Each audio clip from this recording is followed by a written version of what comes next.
Welcome to the B2B Breakthrough Podcast. I'm your host, Sierra Cristo. Founders underestimate the amount of research. In addition to nerves comes with a lack of preparation.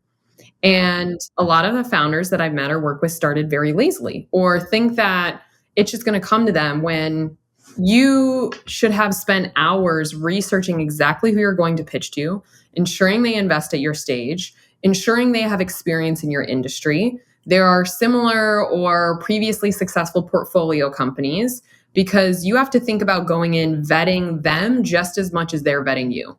And that's when I talk about the psychology of things, is because an investment is a marriage. It's not a one-way, one person is going at 100%. There's going to be some give and take, and you are both supposed to win as the relationship grows, right? Until that exit.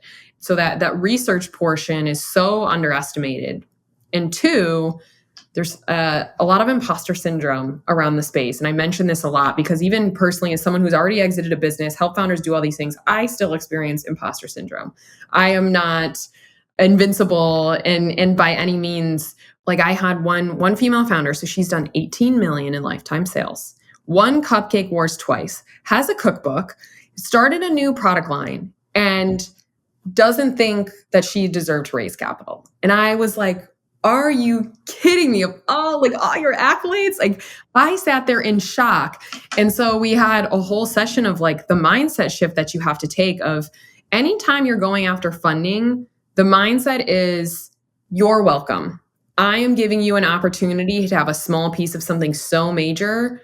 You're not saying you're welcome to them, right? But it's that mindset of like, I'm vetting you. I am giving you the opportunity. And so I have a business coach myself, as even coaches need coaches. And I love what my business coach says, borrow my confidence. So if you're struggling, it doesn't always have to come from you. If you want to think about taking that different perspective and you have to internalize and borrow it from someone else, you'd be surprised how far that will go. Borrow my confidence. I like that. I like making confidence feel like it's a commodity. and you can exchange it at any time. Yeah. And just really put it to work for you to get in the right space as you walk into that room. Doubt is a big killer of rounds and potential. When doubt creeps in for a business owner heading into a pitch, how can you identify that as someone reviewing the pitch? How does that present itself to you? And what are things that you look for that we can kind of reverse engineer to better understand how to conquer that doubt in our own physicality or a tone of our voice? What are some of those dead giveaways that someone has doubt in the back of their brain? So this is a pitch I did 2 weeks ago. The founder, I had started to tally because it was so distracting. She used 72 times. Whoa. And it was a 45-minute meeting. And that was when I started to tally. That isn't even all of it. And at the end, I had said, it's very obvious that you're nervous. And I can say that because we were in a mock investor call. I was literally training her for that moment. And it was funny because she's like, you're so right. I didn't even know what to say. And you try to pause.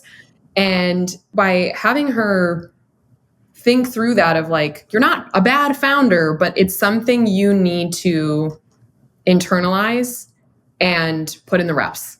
Mm-hmm. So if you have those nerves, but if I could tell she didn't do the amount of things that she said she'd practice when she didn't, and she admitted it. Because if you put in that amount of repetition, your body will already know what to do. Right. All our blackout moments, when I first started pitching, I would get so nervous that I thought I would just go yak and run out of there. Like, I had a debilitating fear and didn't even want to talk to anyone, like total introvert. I would have rather curled up in a ball. I thought I was going to freak out, but I had put in so many reps that it was impossible for me to forget it or to fail. And I did it in multiple scenarios. And so it's the preparation. It's not just in that moment. Mm-hmm. And two, a lot of founders forget that they're pitching people. Yeah. We make emotional decisions. Investors are people too. They also make mistakes. They do not have all the answers. They do not have the golden ticket in that sense. And so when you think of them making emotional decisions, it changes your perspective of also, it's okay to be transparent that you don't know something. So preparing a potential answer of like, I don't have an answer for you on that, but I'm happy to get you it after this call. changes the dynamic of like prepared, not overwhelmed, still willing to get me an answer. It changes the course of a future check. Well, and it also feels like, we've talked about how this is the beginning of a partnership with an investor. And if you kind of demonstrate, and this is me speculating here, I'm not the expert, but if you kind of demonstrate that you have that willingness to do the work, to dig deep and find the answers that you don't know, just offhand, it's kind of reassuring from an investor perspective, knowing that this is someone who I can trust to get the answers I need at the end of the day.